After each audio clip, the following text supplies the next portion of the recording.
Hey guys, I just wanted to quickly go over a couple exercises today that I think can really heal you and make your arm wrestling experience way better. People always ask me, how do I heal in arm wrestling? How do I avoid elbow pain? How do I heal my elbow pain? How do I make my wrist stop hurting? All these different things.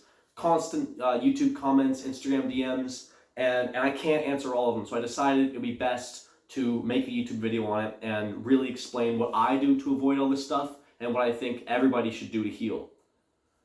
Now, as you know, sometimes you practice too hard. If you've ever been to a tough arm wrestling practice, you might wake up the next day and really be hurt.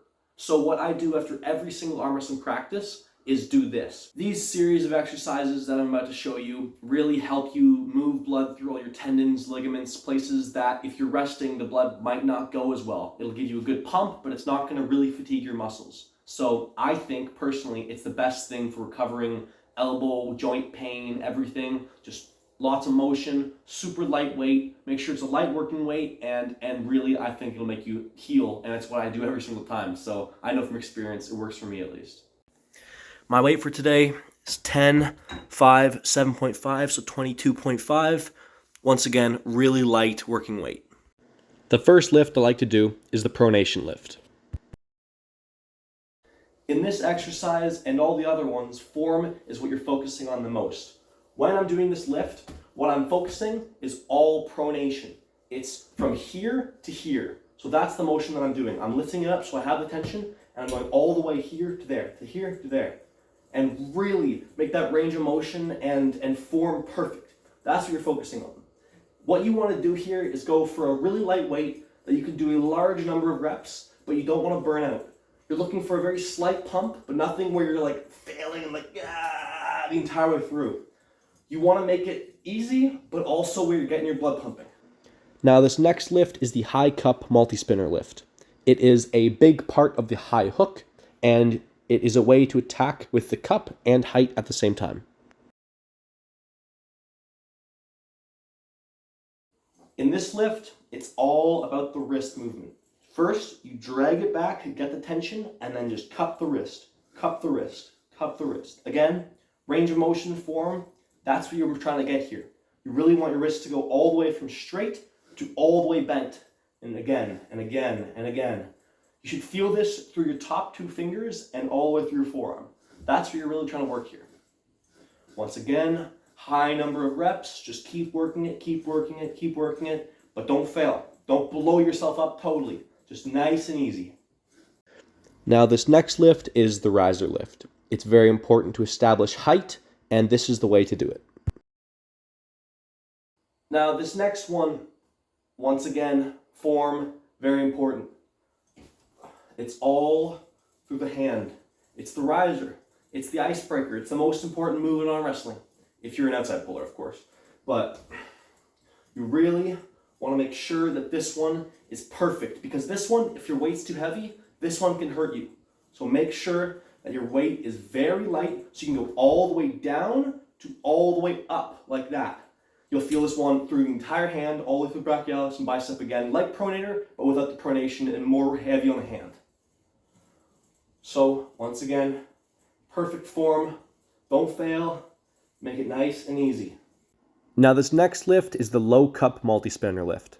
It can be used for a deep hook, it can be used to block a flop wrist press, and it can also be used in many different ways to control the hand and potentially access the arm. Exactly like the high cup multispinner, focus on your hand. Focus on your hand moving out to in, to out to in. This one you'll feel through the bottom two fingers, and the forearm of course, and everything else. But this one really stops the flop. You can dive in with a hook. This one is the one that I find is most sore normally, because if you're an inside puller or you're really going hard, you'll feel it in the elbow, you'll feel it in the hand, and this one's nice for that kind of thing. You'll really be able to work blood through the entire arm and heal way faster. Now this next lift is a supination lift. Supination can be used for going into a hook, or it can be used for going out all the way and regripping hard. Now this one is very important as well. This one, if you were really diving in, like the low cup multi, you'll feel this one heavily. Now people do this one wrong a lot for rehab. People, what they do is they'll do it to the side and they'll like dive all the way in. It's nice and you can do that, but you gotta know it hurts the elbow and it hurts your shoulder a little bit. So this way, really nice, really mechanically sound. You're working all the angles, you're making yourself turn all the way forward and all the way back down. You'll really feel it in your bicep for this one. Bicep activation is like no other exercise in this one. So you'll feel through the elbow, you'll feel through the wrist, and you'll really feel it right in there. You'll really feel it through the hand. So this one's a very important one at the end as well. Now this one is gonna be really easy. Sometimes if you find this one's too easy, you can up the weight. You can up the weight by a little bit to make it slightly more challenging because your grip strength is normally gonna be a lot stronger than the rest of those lifts.